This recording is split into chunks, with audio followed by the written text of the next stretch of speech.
मैं साकिब चद्दर साहब से एक सवाल पूछना चाहती हूँ। इतना गुस्सा उन्हें मोमिना पर नहीं है जितना गुस्सा उन्हें उसकी बहन रिमशा के ऊपर है। एनसीसीआईए में भी जो रिपोर्ट जमा कराई, उन्होंने मोमिना का नाम कम और रिमशा का नाम ज्यादा लिया कि रिमशा मेरे ये पैसे खा गई, रिमशा मेरे वो पैसे खा गई, रिमशा ने मुझे ब्लैकमेल किया, रिमशा ने मुझे 13,000 ऑस्ट्रेलियन जो डॉलर है वो फीस अदा करवाई अपने यूनिवर्सिटी की। मतलब रिमशा रिमशा और रिमशा हो रहा है। जो असल बंदा है उस बेचारे का तो कोई नाम ही नहीं ले रहा।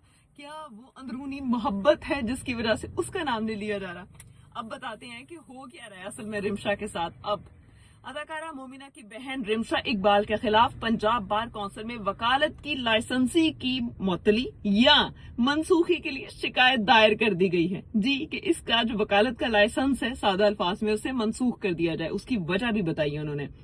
शिकायत चौधरी आसिफ वली ने chairman disciplinary committee Punjab bar council को इरसाल किया। दरख्वास्त में मौक़िफ़ इख्तियार किया गया कि रिमशा इकबाल 2023 अप्रैल से 2026 तक एक ऑस्ट्रेलियन कंपनी है HLL ग्रुप, उसमें फुल टाइम ऑफिस मैनेजर के तौर पर मुलाजमत करती रही हैं। इसके अलावा ये कहा गया इस दरख्वास्त में कि पंजाब बार काउंसिल के कवायद के तहत वकील किसी मुस्तकिल मुलाजमत या कारोबार में शामिल नहीं हो सकता। अगर वो ऐसा करता है तो उसे अपना वकालतनामा मनसूख करवाना पड़ता है, जबकि रिमशा ने ये नहीं किया।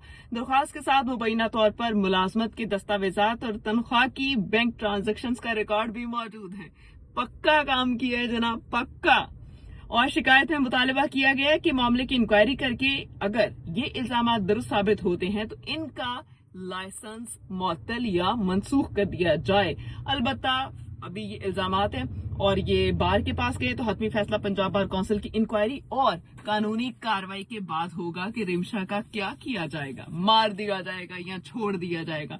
तो ये वो बताएंगे कि वकालतनामा इनके पास रहेगा या नहीं रहेगा। जिसने वकालत की डिग्री लेके दी थी, क्या ये वकालतनामा जो है वो ही मनसूख करवाएंगे? ये है एक सवालिया निशान जो आने वाले दिनों में आप तक और हम तक पहुंच जाएगा। अब जी, एक है वायरल कल्चर। मैं इस कल्चर से बड़ी परेशान हूँ। मतलब पहले तो हम सिर्फ टिकटॉकर्स, फैमिली व्लॉगर्स और इनके खिलाफ बात करते थे। मतलब कुछ ऐसे हैं जो मुझे नहीं अच्छे लगते, जाती तौर पे थोड़े अजीब लोग हैं ना। अब बहुत ज्यादा बात करेंगे तो उनके फॉलोअर्स फिर बदतमीजी करना शुरू कर देते हैं। लेकिन मैं ये सोचती हूँ कि वायरल कल्चर कितना डेंजरस हो गया है कि कोई भी कहीं भी कुछ भी करने के लिए तैयार है। बिलाल मार्थ एक लड़का है जिसको पकड़ा CCD ने, और किस चक्कर में जनाब, वो असलहे की जो है नुमाइश कर रहा था और बड़ा एक आम सी चीज है। उसको और उसके दोस्तों को पकड़ा, शादी की तकरीब पे गए हैं और जो असलहे की नुमाइश कर रहे हैं। वीडियोस टिकटॉक पे डाली हैं और उनके मिलियंस के फॉलोअर्स हैं। मतलब 31 मिलियन उस बंदे के फॉलोअर हैं। जितने उसके फॉलोअर हैं कहीं ना कहीं लोग उसे देख रहे हैं, बच्चे भी देख रहे हैं, इन्फ्लुएंस हासिल करें कि वाओ हमें भी इस तरह करना है। और सबसे बड़ा सवालिया निशान ये है कि पाकिस्तान का वजीर आजम, बड़े बड़े सियासतदान, उनके इतने फॉलोअर्स नहीं है जितने इन टिकटॉकरों के हैं। और इनसे ये दौलत, ये पैसा, ये शोहरत हजम नहीं हो रही और इसको मेंटेन करने के लिए वो हर तरीका अपनाने के लिए तैयार है कि कुछ भी हो जाए लेकिन हमें वायरल होना है। ये फलक को देख लें, उसने भी क्या चुस मारी है लेकिन उसने मार दिया कि किसी तरीके से वायरल हो। देखें ये कितना खतरनाक कल्चर है। इस वक्त वजीर आजम पाकिस्तान, उनका जो ऑफिशियल अकाउंट है उसके पता कितने फॉलोअर्स हैं? 1 मिलियन। और बिलाल मार्थ के कितने हैं? 31 मिलियन। इसके अलावा बिलावल, मरियम, नून लीग और पीपल्स पार्टी के मरकजी जो रहनुमा हैं, इसके अलावा दीगर ऑफिशियल्स हैं, पॉलिटिशियंस हैं, वो करीब करीब नहीं फटकते इनके।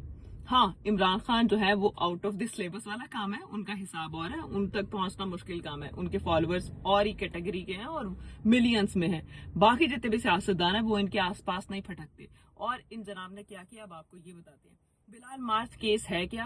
पाकिस्तान में पॉपुलर सियासतदान इसके करीब जो है ना फॉलोइंग के, वो नहीं पहुंच सकते। मंडी बहाउद्दीन में शादी की एक तकरीब के दौरान असलहे की मुबैना नुमाइश के इल्जाम में मारूफ सोशल मीडिया शख्सियत बिलाल मार्थ और इसके करीबी 7 साथियों को गिरफ्तार कर लिया गया। और इसके पीछे क्या है? Viral culture.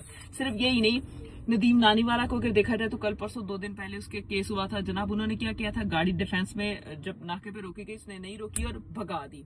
अच्छा, जब भगा दी उसके बाद उसे पकड़ा गया। पकड़ने के बाद दिफात दायर की गई, मुकदमा किया गया, अदालत और पुलिस वाला खुद उसकी गाड़ी में, पर्सनल गाड़ी में बैठ के गया और उसकी जमानत हुई है, मुकदमा खारिज होकर वो घर चला गया। आप इमेजिन करें हम आने वाली नस्ल को या बाकी नौजवान लड़के लड़कियों को क्या मैसेज दे रहे हैं कि आप कुछ भी करें, किसी तरह भी करें, अगर आपके पास पैसा है तो इट्स ओके, फाइन, कानून और फिर अदालतें कहती हैं कि जी हमारे पास जो है ना लोग आते नहीं है, उधर ही मुकमुका कर लेते हैं। कैसे आपके पास आए? जब आपके पास आते हैं तो आप पता नहीं कौन कौन से शिकन निकालती हैं और लोगों को घर भेज देते हैं। जनाब जरा डिजिटल, और ये बात यही नहीं खत्म हो रही। ये बिलाल मार्थ वाले केस में आप जरा सुने, फ्रांसिक करवाया उसकी वीडियोस का, तो उसमें ये आया है कि उसने खुद बहुत सारी चीजों को जो है बूस्ट करा के फॉलोअर्स बढ़वाए हैं और अपनी जो वीडियोस है वो मिलियंस में लेके गया। इसके पीछे मुनज़्ज़म एक कल्चर है, एक ग्रुप है जो आपके मिलियंस में फॉलोअर्स करता है। वो पैसों का लेन देन अलग है। फिर जब आपके इतना ज्यादा इन्फ्लुएंस हो जाता है, आपकी वीडियोस बहुत चलने लग जाती हैं, लोग कहते हैं कि वाह ये तो बड़ा बंदा है, मैं भी फॉलो करता हूँ, मैं भी फॉलो करता हूँ। फिर वो जो कहते हैं लोग उसे अमल करते हैं, और इसी चक्कर में मनी लॉन्ड्रिंग तक हो रही है। समझ रहे हैं आप? फेसबुक लाइव, टिकटॉक, इन सब चीजों के थ्रू मनी लॉन्ड्रिंग तक की जा रही है। तो बड़े पैमाने पर ये नेटवर्क है। अब बिलाल मार्थ की जो वीडियोस है उसका फ्रांसिक हो रहा है कि कहाँ किस तरह किस चीज को बूस्ट किया गया और इसके पीछे क्या है। तो पूरा एक मुनज़्ज़म ग्रुप है। अब इसके आगे क्या अपडेट्स आती हैं, जैसे आती हैं हम आप तक वो भी पहुंचाते हैं, लेकिन आपने इनके चक्करों में नहीं आना। वो सारे बच्चे जो पढ़ाई कर रहे हैं, जो अपना फ्यूचर बनाना चाहते हैं, वो अच्छे से पढ़ें, तमीज से पढ़ें, इज्जत कमाएं।